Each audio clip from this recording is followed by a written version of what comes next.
Think about this for a second. You're at a party, and the energy in the room is high.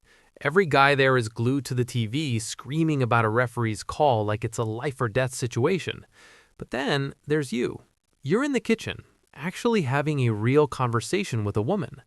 While the other guys are emotionally bonded to 11 strangers on a screen, you're the only man in the room who is actually present.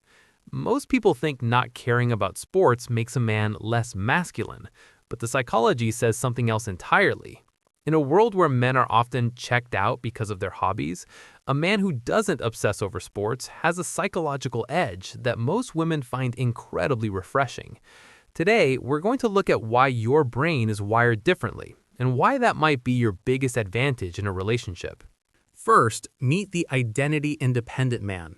Most guys use sports as a ready-made identity. They say, "We won," like they were on the field. But a guy like Mark doesn't. His confidence comes from his own achievements, not a scoreboard.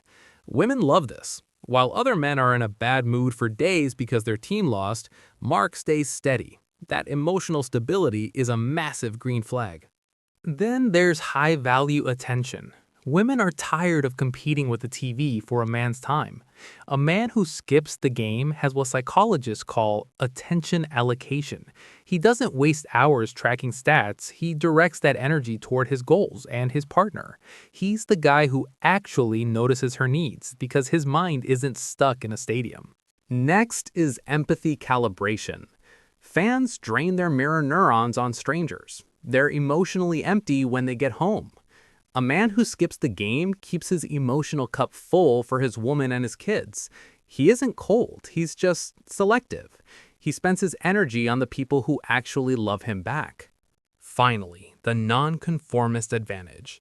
It takes serious confidence to stand in a room of guys and say, "I don't care about the game." It shows you don't cave to the herd. Women are drawn to a man with his own frame who doesn't need sports talk to be interesting.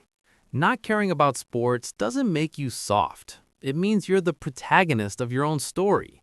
You aren't distracted by the modern circus, you're focused on what actually moves the needle. If this resonated, hit subscribe. Stop apologizing for how you're wired and focus on the game that matters, your life.